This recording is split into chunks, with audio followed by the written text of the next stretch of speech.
Hi guys, ഇന്ന് ഞാൻ കുഞ്ഞമ്മാൻ്റെ വീട്ടിലാണുള്ളത്. അപ്പോൾ ഏകദേശം ഉച്ചയാവാനായി.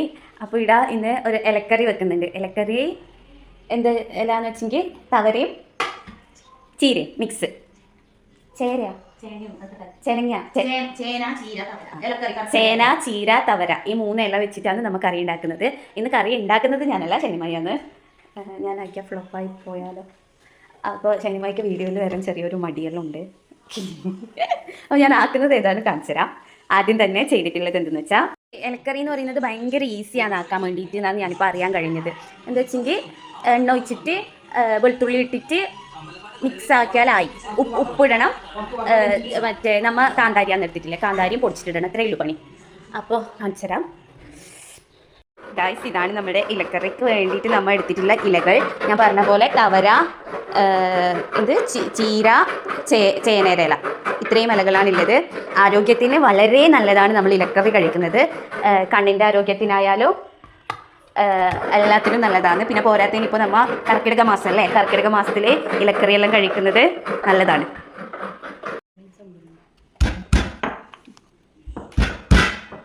ഇത് നമ്മൾ കാന്താരിയും നമ്മളെ വെളുത്തുള്ളിയും കൂടെ ചതക്കുന്ന സാധനം കൊണ്ട് ചതക്കുന്നു. നല്ല പാങ്ങിൽ ചതക്കണം കേട്ടോ. അപ്പോൾ അതേപോലെ തന്നെ തേങ്ങ ഞാൻ വീണ്ടും പറഞ്ഞിട്ടുണ്ടായിട്ട്, തേങ്ങ ഇത്ര പോലെ മതിയാവും. നമുക്ക് എല്ലാം ഇത്രയല്ലേ ഉള്ളൂ. ഇതിപ്പോൾ ഇത്ര കാണുമെങ്കിലും കറി വെക്കുമ്പോൾ അത് കുറയും എന്നാണ് എൻ്റെ ഒരു നിഗമനം. അപ്പോൾ ഇത്ര പോലെ തേങ്ങ, പിന്നെ നമ്മളെ ഇതെന്തെന്ന് വെച്ചാൽ നേരത്തെ പറഞ്ഞ കാന്താരി മുളകും മറ്റേ വെളുത്തുള്ളിയും ചതച്ചത്. അപ്പോൾ ഗ്യാസ് കത്തിച്ചു. ഇതാണ് നമ്മൾ എടുത്തിട്ടുള്ള പാത്രം. ഇനി അതിലേക്ക് നമ്മൾ ഇല ഇടുകയാണ്. വെറുതെ ഒരു പാത്രത്തിലേക്ക് പാത്രം വെച്ചിട്ട് കത്തിച്ചിട്ട് അതിലേക്ക് ഇല ഇടുന്നു.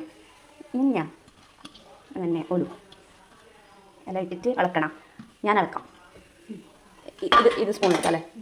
അപ്പോൾ നമ്മൾ ഈ ഒരു സ്പൂണല്ല, തവി കയ്യിൽ ഇട്ടിട്ട് ഇളക്കുന്നു.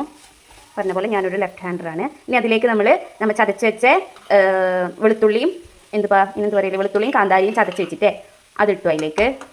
ഇപ്പോൾ അത് നമുക്ക് ഏത് മുളക് ഏത് ഇലാന്ന് തിരിയാത്ത മാതിരിയായി. അപ്പോൾ തിന്നുമ്പോൾ നല്ലോണം ശ്രദ്ധിച്ചിട്ട് വേണം തിന്നാൻ വേണ്ടിയിട്ട്. നല്ലോണം ഇളക്കണം, അടിക്ക പിടിക്കാണ്ട് ഇളക്കണം കേട്ടോ. ലേശം ഉപ്പിട്ടു. ഇതിലേക്ക് നമ്മൾ ഉപ്പിട്ടു. ഇത്ര പോലെ ഉപ്പാണ് വേണ്ടത്. ഉപ്പ് ആവശ്യാനുസരണം. ഇപ്പോൾ നമ്മൾ തീ കുറച്ചിട്ടുണ്ട്. ആദ്യം നമ്മൾ ഹൈ ഫ്ലെയിമിലായിരുന്നു, ഇപ്പോൾ ലോ ഫ്ലെയിമിലേക്ക് മാറ്റി. ഈ ഇളക്കുന്നത് ഇളക്കിക്കൊണ്ടേ ഇരിക്കണം കേട്ടോ.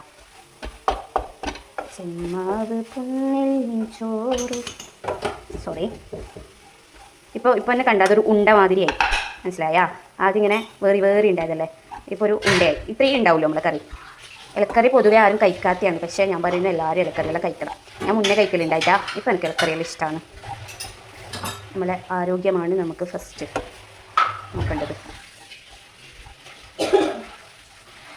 ഇപ്പോൾ നമ്മൾ എന്ത് ചെയ്തതെന്ന് വെച്ചെങ്കിൽ, ആദ്യം പാത്രം എടുത്തു, പാത്രം അടുപ്പിൽ വെച്ചു. അതിലേക്ക് തന്നെ നമ്മൾ ഇലകളെല്ലാം ഇട്ടു. ഇല ഇട്ടതിന് ശേഷം മറ്റേ നമ്മൾ ചതച്ച് വെച്ച കാന്താരിയും വെളുത്തുള്ളിയും ചതച്ചതിട്ടു, ഉപ്പിട്ടു. ഇങ്ങനെ മിക്സ് ആക്കിക്കൊണ്ടിരിക്കുന്നു. ഗ്യാസ് ഫ്ലെയിം കുറച്ചതിന് ശേഷം മിക്സ് ആക്കിക്കൊണ്ടിരിക്കുന്നു. ഇത്രയും ഇല്ലെന്ന് തോന്നുന്നു പണിയല്ലേ. ഇതിലേക്ക് തേങ്ങയും കൂടെ ഇട്ടാൽ ആവും. തേങ്ങ ഇടണം, പച്ച വെളിച്ചെണ്ണയും ഒഴിക്കണം. പിന്നെ പച്ച വെളിച്ചെണ്ണ അല്ലാതെ ഉണക്കിയ വെളിച്ചെണ്ണ ഒഴിക്കാറില്ല. ഒഴിക്കുമ്പോൾ അവനത് ചൂടാക്കുന്നത് ലാസ്റ്റ് ആയിരിക്കും ഒഴിക്കണ്ടല്ലേ. അപ്പോൾ ഇതിങ്ങനെ ഇളക്കിക്കൊണ്ടിരിക്കുന്നുണ്ട് കേട്ടോ. നമ്മത് കുറച്ച് നേരം ഇളക്കിയില്ലേ.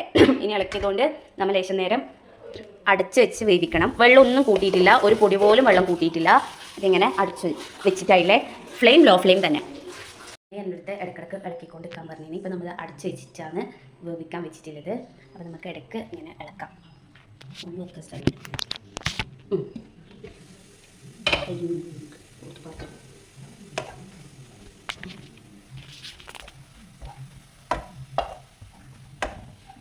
ഇത്രയേ ഉള്ളൂ ഇപ്പോൾ നമ്മൾ.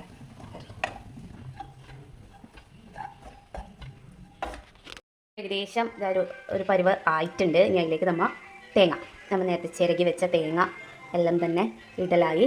അപ്പോൾ ഇലക്കറി വെക്കാൻ ഇത്ര സിമ്പിളാകുന്നത് ഞാൻ അറിഞ്ഞിട്ടുണ്ടായിട്ടാട്ടെ. ഇപ്പോഴാണ് അറിയുന്നത്. ഇലക്കറി ഈസ് എ സിമ്പിൾ കറി. ഇനി തേങ്ങ ഇട്ടതല്ലേ, അപ്പോൾ നമ്മൾ അത് ഇളക്കണം. എല്ലാവർക്കും തേങ്ങ പിടിക്കണ്ടേ. സോ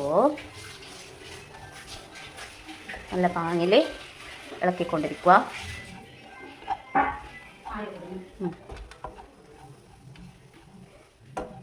നല്ല ഇടയ്ക്ക് മറ്റേ ചീരൻ്റെ ചോപ്പലുണ്ടായതുകൊണ്ട് ഒരു കളർ കാണാനും നല്ല രസമുണ്ടല്ലേ. കളർഫുൾ ആയിട്ടുണ്ട് നമ്മളെ കറി. മക്കളുടെ ചങ്കു കാര്യം കൊണ്ട് ഓടി മാറ്റി മറന്നു പൊത്താൻ കോമരമുണ്ടോ. ഇനി അവസാനമായിട്ട് നമ്മ എണ്ണ ഒഴിക്കുന്നു. കുറച്ച് എണ്ണ ഒഴിച്ചിട്ട് അത് മിക്സ് ആക്കുക. എണ്ണ ഒഴിച്ചിട്ട് നമ്മ വൃത്തിക്ക് ആ ഒരു എണ്ണേൻ്റെ മണമില്ലേ നല്ല രസമുണ്ട്. എണ്ണ ഒഴിച്ചിട്ട് ഒന്നും കൂടെ നല്ല പാങ്ങിൽ മിക്സ് ആക്കിയിട്ട് കുറച്ച് നേരം മിക്സ് ആക്കിയതിന് ശേഷം നമ്മളെ കറി റെഡിയായി. അപ്പോൾ ഗൈസ് നമ്മുടെ കറി റെഡി ആയിട്ടുണ്ട്. നല്ല എണ്ണയും വെളുത്തുള്ളിൻ്റെ എല്ലാം ഒരു നല്ലൊരു മണമുണ്ട്. അപ്പോൾ നമുക്ക് അടിച്ച് വെക്കാം, തീ ഓഫ് ചെയ്യാം. അപ്പോൾ നമ്മളെ ഇലക്കറി റെഡിയായി. ഗൈസ് ചോറ് കഴിക്കാം നമുക്ക്. ഞാൻ ആദ്യം ഇതൊന്ന് കഴിച്ചിട്ടുണ്ട്. സൂപ്പർ.